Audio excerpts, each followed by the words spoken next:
ঈদ মিলাদুন নবী কবে? ঈদ মিলাদুন নবী উপলক্ষে কিছু করণীয় আছে কিনা, এই দিনে কোনো আমল আছে কিনা?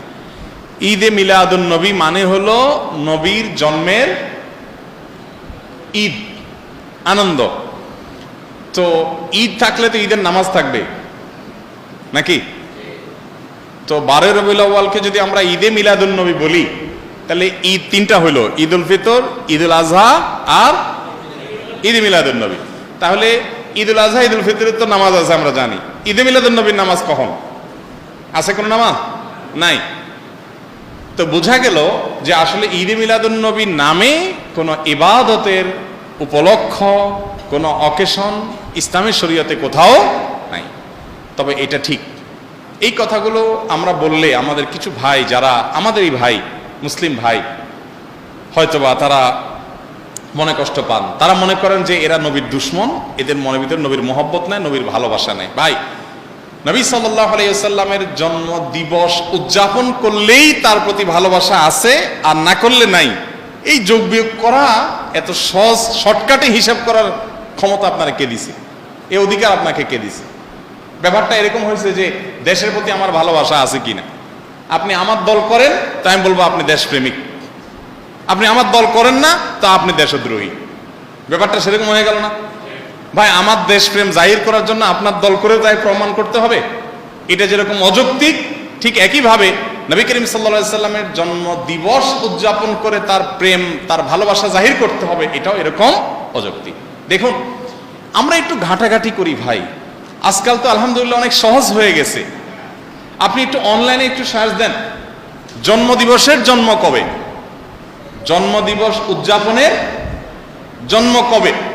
পৃথিবীতে জন্মদিবস উদযাপনের এই কালচার, এটারও তো জন্ম হয়েছে নাকি? নাকি আদম আলাইহিস সালাম থেকে শুরু হয়েছে? এটাও তো শুরু হয়েছে। একটু ঘাটাঘাটি করে দেখেন, আপনি অবাক হবেন।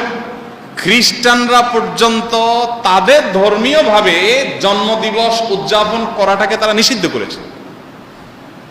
আমরা যেরকম ফতোয়া দেই না, খ্রিস্টানদের ধর্মমতে ফতোয়া আছে জন্মদিবস উদযাপন করা যাবে না। কারণ এটা যারা করেছে পেগানরা, প্রকৃতি পূজারীরা, তাদের সাথে বিশ্বাসগত বিশাল সংঘর্ষ আছে। কাদের? খ্রিস্টানদের। কালের আবর্তে খ্রিস্টানরাই এসে সেটা আবার নিজেদের গায়ে ধারণ করেছে। তারা এখন তাদের নবীর জন্মদিবস উদযাপন করে। আমরা মুসলমানদের অনেকে বহু পরে এসে, মিশরের এক শাসক, তিনি এসে চিন্তা করলেন খ্রিস্টানরা তাদের নবীর জন্মদিবস পালন করে, তাহলে আমাদের নবীর জন্মদিন আমরা পালন করলে সমস্যা কি? এই শুরু করলেন তিনি, এবং তারপর থেকে এটা শুরু হয়ে গেল। ডক্টর আব্দুল্লাহ জাহাঙ্গীর রহমতুল্লাহ রাহেবেলার বইতে বিস্তারিত ইতিহাস পাবেন, পড়ে নেবেন। তো আপনি একটু অনলাইনে সার্চ দেন না, তাহলে তো পেয়ে যাবেন এই জন্মদিবসের উদযাপনের জন্মটা কবে থেকে। আমাদের প্রিয় নবী সাল্লাল্লাহু আলাইহি সাল্লাম নিজে তার জন্মদিবস উদযাপন করেছেন? যদি করে থাকেন তো বছরে প্রতিদিন, প্রতি বছর 12 রবিউল আউয়াল তিনি বেঁচে ছিলেন 63 বছর, এই 63 বছরে প্রতিবার আসছে না? উনি ওনার জন্মদিবস উপলক্ষে এই যে র্যালি বের করা, জশ্নে জুলুস করা বা যাই করি আমরা, উনি কিছু করছেন কিনা? উনি নিজের, ওই যে কি একটা কথা আছে না, যার বিয়ে তার খবর নাই, পাড়াপড়শির। ওনার নিজের জন্মদিবস উনি উদযাপন করলেন না, ওনার 4 খলিফার কেউ করলেন না, কোন সাহাবী করলেন না। আমরা মহব্বত জাহির করার জন্য ওনার জন্মদিন উদযাপন করি। ব্যাপারটা কেমন হয়ে গেল? আল্লাহ আমাদের ভাইদেরকে সঠিকটা বোঝার তৌফিক দান করুন।